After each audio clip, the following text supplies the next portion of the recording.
Shalom, Kahala Yahweh, Ba'Shem Yahushai, Ba'Shem Rakol Kodash. The Lord is my teachers, the apostles, and elders of Great Millstone. Peace and mercy to the elect, who are the house of David reborn again in this generation. And Shalom to the 130 Yasharallah, who today are known as the Negroes, Latinos, and Native Americans, who before losing our true heritage, we were known as, and still are, the true Hebrew Israelites of the Holy Bible. In today's lesson, we're going to talk about the new strict mandates that Los Angeles County has enacted. But before we get into that and listen to some of the comments from unhappy Los Angelinos, let's go and read this. Isaiah 10:1. Woe unto them that decree unrighteous decrees, and that write grievousness which they have prescribed. Just needed 8 votes to pass. It was an 11-2 vote. Indoor public spaces that fall under the ordinance will be required to display signage beginning October 21st, alerting customers to the vaccination requirement. The ordinance would apply to establishments that serve food or beverages, gyms, recreation venues, including movie theaters, shopping centers, and personal care establishments. Retail establishments, including grocery stores and pharmacies, are not included in the draft ordinance. Councilman Joe Buscaino asked for this. I'd like to make a verbal amendment to item 2 that's before us. Request the city attorney to amend the draft ordinance, direct the chief legislative analyst to report with recommendations, including funding sources, on the creation of a fund to assist small businesses with training and compliance with the provisions of this article. So you just heard it. Los Angeles County just enacted a law that pretty much all businesses in Los Angeles are going to require a jab passport, man. Basically a proof that you've been jabbed up, okay? And everything except for pharmacies and markets, right? But other than that, all bars, gyms, places of business, they all now have to ask for the jab proof, right? And you see, this is a bunch of, it's pretty crazy, especially when you consider that cases are on a downward spiral here in Los Angeles, and especially since all this science has come out proving that these jabs aren't as effective as they said they were, okay? So, but you see, it's not about the getting people healthy. It's ultimately about steering people towards an agenda, towards an end goal of ultimately getting everybody microchipped, right? That's the end goal that these devils are doing, and this is why they're pushing forward this agenda, though it doesn't even make sense, right? But let's read this. This is Revelations 13 and 11. And behold, another beast coming up out of the earth, and he had 2 horns like a lamb, and he spake as a dragon. All right, and you see this beast coming out of the earth is talking about the American empire, right? Which is basically the 4th beast reborn. In Daniel's vision, where he had the vision of the statue, which also had a representation of animals that represented each one of these empires, right? The last, or the 4th empire, being the Roman Empire, is that beast that received that wound to its head that almost died, but which was revived and has been reborn again as, you know, what you know today as the American Empire. Right? This is the Babylon the Great, as it's referred to in the Bible. Well, it's also the final iteration of the 4th beast, right? And that's what this is talking about, man. And when this beast came up, it had 2 horns, right? And this 2 horns is the duality here in America, right? The Republicans and the Democrats, right? The forces that they push towards the people, man. Though it's the same animal, they give you 2 options, right? But it's really not any real option, right? Because it's the same beast. And at first, the government speaks as a lamb, all kind, loving. But you heard it a few months ago, or even last month, Joe Biden, what did he say? Our patience is running thin, right? You see, these devils, they have an agenda and they're getting pressure put upon them by their masters, right? And now they're starting to get upset that the people aren't falling in line with their agenda, their mandates. So what are they doing? Well, now they are speaking like a dragon. And when we get into this word dragon, it goes back to the word Dracos, right? Or draconian, right? And draconian gets back to the Greek lawmaker from ancient Greece known as Draco, right? And he was famous for creating extremely harsh laws for simple mishaps, right? If you were caught stealing, that was death, right? He had a famous saying, it's something that went like, it's a pity that there is not a punishment worse than death, right? Because he was basically giving almost anybody death for doing little things, right? They're very draconian or harsh sentences. Well, that's what's happening now. These devils in power, they're now pushing forward draconian-like measures, harsh measures, because they need to push people to get these jabs, which eventually will, get them to get these chips. And the crazy thing is the elder from out here at the Los Angeles camp, Mwatazak, he showed a video which I shared, and it appeared like somebody who was getting a shot also received what appeared like a chip, right? It was inserted along with the injection of the jab, man, right? But go check out that video. It's crazy. But we're in those times, people, right? And a lot of and we're gonna see this video here that's gonna show you the comments that the citizens of Los Angeles basically said regarding this recent decree. Along with, I want you to hear, there's a woman who's a representative from the Los Angeles Libertarian Party who's basically telling people to straight out ignore and do not obey this law, that Los Angeles cannot mandate this. They don't have the infrastructure. But check this out. Never nice to knows. Ordinance is passed, but not with the urgency clause. I am addressing the vaccine mandate. For those that support this, I'm surprised you can stand with your hand over your heart, pledging allegiance to a flag that promises liberty and justice for all. This mandate is the antithesis of that pledge. Nearly 5 million Californians have already been infected with COVID. The CDC recognizes natural immunity to be as effective as the vaccine. Why not the LA City Council? You call us science deniers, but clearly that only applies to the science you're willing to recognize. When did we get to a place in America where proof of the vaccine that has been in circulation for less than a year is required to be a member of the community, but is not a requirement for those crossing our borders? You're dangerously flirting with the policies of 1930s Germany. I look at this as a declaration of war against the people and the businesses of Los Angeles.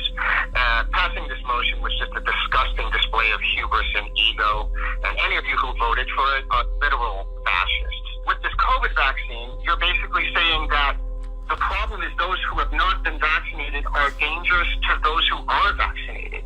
So that means the vaccine doesn't work. I mean, if this is what you're saying, it just makes no sense whatsoever. To the decline in cases, we're under 1,000 and over 10 million. There's no more emergency, and the healthcare system's not overwhelmed. These vaccines don't stop the spread, as other people have stated and disclosed by the CDC. You're not following the science. This is totally un-American. This is unconstitutional. It's immoral. You guys are going to just divide people amongst themselves.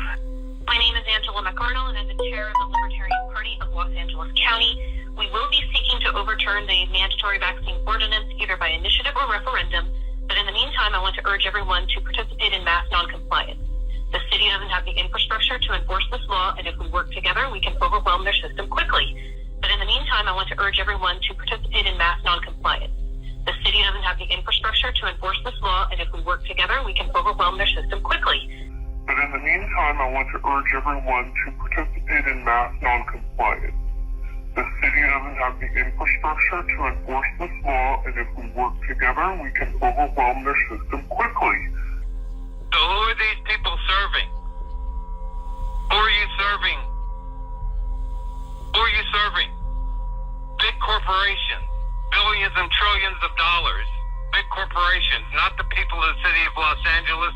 You all need to be voted out. Every one of you. Public, we need a different system. Not these criminals. So you just heard those people who were making comments on the judgment or the law that was just passed were very upset, right? They basically were calling these politicians, right? They were calling them, literal fascists, traitors, right? That woman from the Libertarian Party asked for the people to just do a mass non-compliance, that they're going to bring lawsuits against this judgment. You see, people understand what these regulations are going to bring, right? It's going to bring a destruction to the city of Los Angeles. And I'm not talking about a physical destruction. I'm talking about destruction of the lifestyle, the livelihood of the city, right? People will no longer be going to Los Angeles, to party, to spend their money, or to even visit, right? Well, they're all going to still be the dead zombies are going to go there, but it's not going to be enough, right? You're going to have only the jabs who are going to go there, right? And those people eventually are going to get sick and they're going to die off. But the point being is, before that, these businesses are going to suffer majorly because people are just going to avoid Los Angeles. And that's why it got a lot of these business people who were commenting upset. Like that one guy said, man, he considers this decree an act of war against the citizens of Los Angeles and also businesses, because again, this will destroy the businesses, right? But this is ultimately all prophecy. It tells you in the Bible that the Lord would do this to Babylon the Great, right? This is Isaiah 24:11. There is a crying for wine in the streets. All joy is darkened. The mirth of the land is gone, right? And the thing is this is only the beginning, Akim, right? We're just barely beginning with the sorrows that are to come, right? Pretty soon, these mandates will be initiated across the entire United States, right? To the point where there's going to be mass rebellions and sedition, right? People will eventually no longer bow down to this, right? Because you see, these devils here in power are planning to do the same thing that is being done over there in Australia. The only thing is that they were unable to remove the guns from the American citizens, so they're going to have a lot harder time. But again, this is why they're bringing forth, these foreign troops, and this is ultimately the real reason why they militarized the police force over the last 3 decades, right? But again, that won't matter, because like that lady said, man, people are going to start mass protesting, or not mass protesting, but basically performing non-compliance to these decrees, right? They're not gonna, like it tells you here, let's read it. 2 Ezra 15-16. For there shall be sedition amongst men, right? And invading one another, they shall not regard their kings nor princes. And that's exactly what that lady was doing, man. She was not regarding her king nor her princes, right? And these politicians are her princes, are considered princesses, right?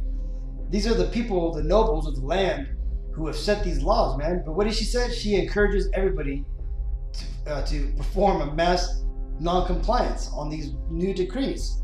And there's going to be a lot of people who do that, especially people who are of the Republican leaning or the right leaning, influence, and also just people who are awoke and woken up to the truth of what's really going on, right? But you're still going to have a bunch of fallen asleep sheep who are going to go along to get along and are going to think that they're in a good case, but they're ultimately going to be destroyed. Let's continue. And the course of their actions shall stand in their power, right? So just as you're seeing those fights break out in England over gas, and over in France where you have the vaccinated fighting against the non-vaccinated, all that is coming over here to Babylon the Great. And that's because the actions are going to stand in these people's power, man. They will soon bring America or Babylon down to its knees, right? Because they're no longer going to go along with what's happening, right? And ultimately, the jabbed and the unjabbed are going to be in a pitiful case, and that's because the Lord isn't dealing with them, man. This is the division that the Lord prophesies that he would bring before his second coming, right? And the only way to avoid all the horrible judgment that's coming is to turn to the Lord, right? And to trust that he's going to make you, make a path for you through this difficult time that's about to come, right? Let's read this. This is Ecclesiasticus 2:12. We're going to read this whole thing. Woe be to the fearful hearts and faint hands, and to the sinner that goeth two ways, right? So this is the time not to be wishy-washy, man. You got to make a decision that you're going to serve the Lord, plain and simple, right? You can't be half in this and half in Kemet, or half in this and half in the church, half in this and half in, trying to live back in the world. It ain't going to work, man. The Lord is going to spit you out, and you're going to basically just be a fallout, castaway, bug out, right?